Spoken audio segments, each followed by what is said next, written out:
in this beautiful place as well. It's been superb. Just all agree as well that just wish the two the happiest they can be, and good luck for the future. So, Mr. Bruce. Yay!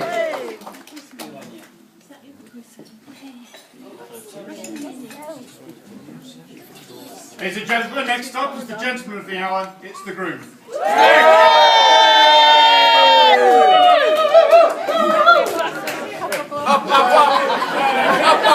Another one, Michael!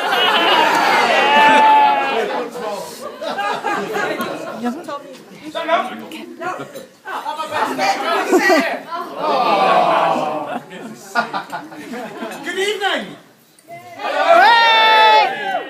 We take great pleasure in welcoming you to the Roxburgh Hotel to celebrate my wife.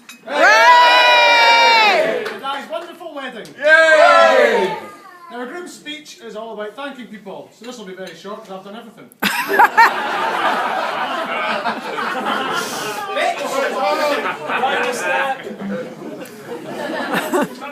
Thank you, Nick, for your words.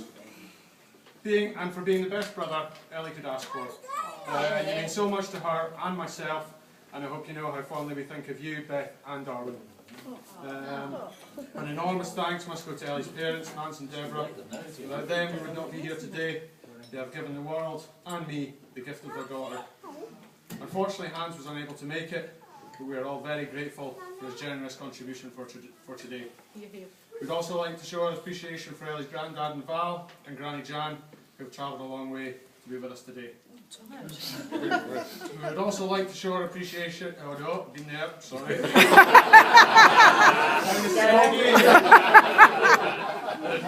Thank you to Mum and Dad, who taught me the differences between right and wrong. At least I knew when I was doing wrong, which is a large majority of the time, and occasionally still is. They showed me the value of hard work. Unfortunately, I ignored this through most of my teen years, maybe a little bit longer than that. I did become very good at riding, or should I say crashing the farm quad. But you made me the person I am today. I'll leave it up to you all to decide whether that's a good thing or not. Seriously, thank you for everything you've done for me, now and for us, and your generosity over the last few months. I'm not sure if I'll ever be able to repay you. I know for a fact that I wasn't the easiest of children. But I do love you very, very much. Now, if you'd like to please stand. That's straight off the internet, isn't it? A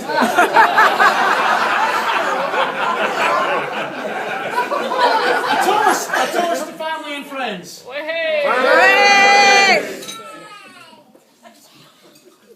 That better not be here. On to the bridesmaids, and I think you'll all agree that they look stunning today, all three of them. You've been great support for Ellie in the past, today, and I'm sure you will be for the future. And my ushers, thanks for all of you for your help. You are true friends.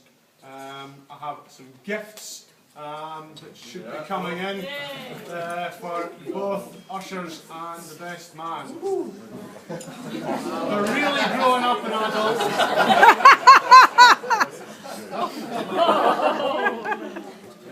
Got one for you.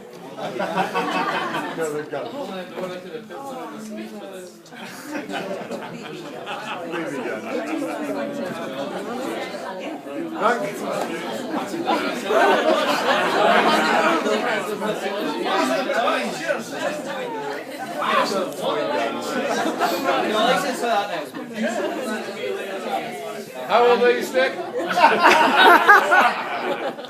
Come and get them out later. Yeah. And the bridesmaids, there's gifts here for you. Ellie will know which ones for which. There's so much part of this that I know this didn't have something to do with it.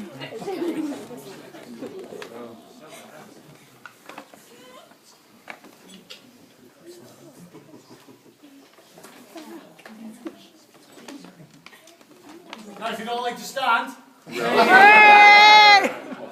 A toast to the bridesmaids and the ushers. Bridesmaids and the ushers. Good jukey. How dare you? Now to the most important person. Me. No, sorry, Ellie. I just want to say in front of our family and dearest friends that I love you and hope every day will be as happy as today. Just maybe not quite as expensive. Seriously though, you look amazing. It makes me realise how lucky I am to have you by my side for the journey ahead. When I saw you walking down the aisle, it took my breath away. Luckily I got it back. Ish. You're the most tolerant person I know, except maybe my mother. And you put up a lot of childish behaviour, and it's just me getting you prepared for motherhood.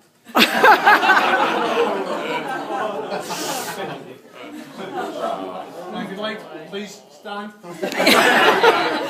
A toast to the best person in this room, to Ellie.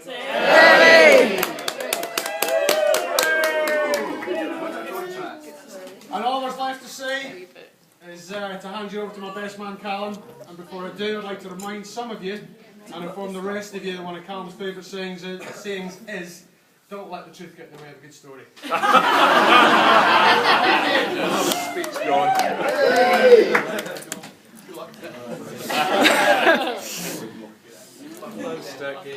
Ladies and gentlemen, the best man Callum. Okay, so I don't need to introduce myself now. I also need to thank anyone, because Michael's thanked him. However, I will echo his words. It's been a great day, I think everyone will agree. Now, I first met Michael back in college at SAC in Edinburgh. He started squatting in our flat. Not in the gym. We had a spare broom cupboard, basically. It was just about the right size for Michael to fit. I think after 6 months of living in the broom cupboard, he got a promotion to a real bedroom. So yeah, from there our friendship grew. Many study weekends, which were mostly spent eating Domino's pizza and going to watch Scotland games. So yeah, there were some good times. Now I didn't know Michael growing up as a boy, so I had to speak to his family to get some stories, which were more than willing to give me some good stories. Now, as you all know, Michael's nickname is Stick, for obvious reasons. Latin size. Height-wise size. His sister took great pleasure in telling me about a certain occasion when they went to watch a film in Galashiels at the age of 18, where Michael was asked to produce ID for a 12-rated movie.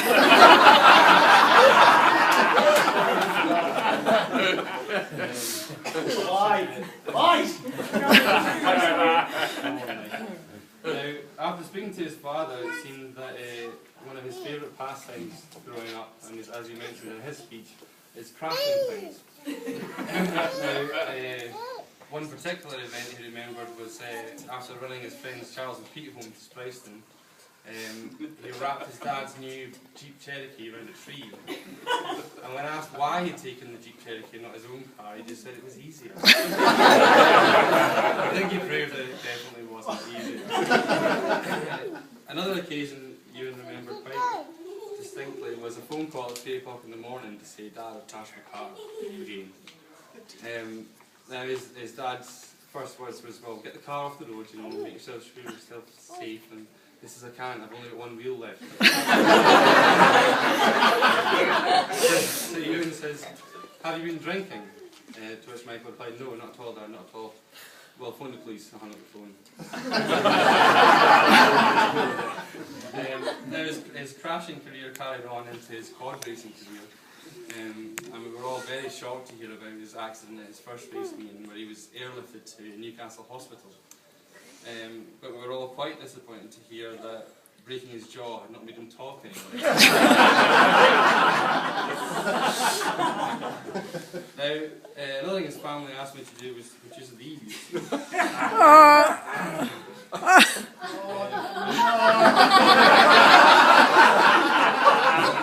Going back to Michael's issue with growth, really. These are Marks and Spencer's, age 11 to 12. And he still wears them.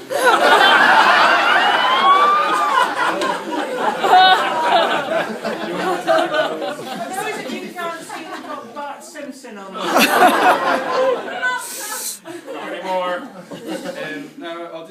briefly on the stag do, and I'll say something that I'm not sure anyone's ever said before, which is what happened in Arran stays in Arran.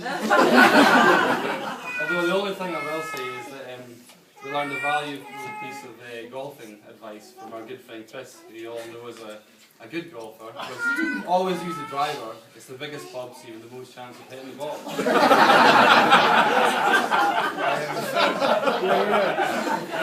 Anyway, I've got written down here 62 points, but that's not hard.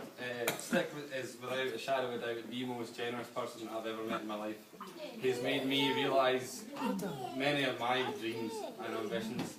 He would go out of his way for any of his friends beyond the college duty.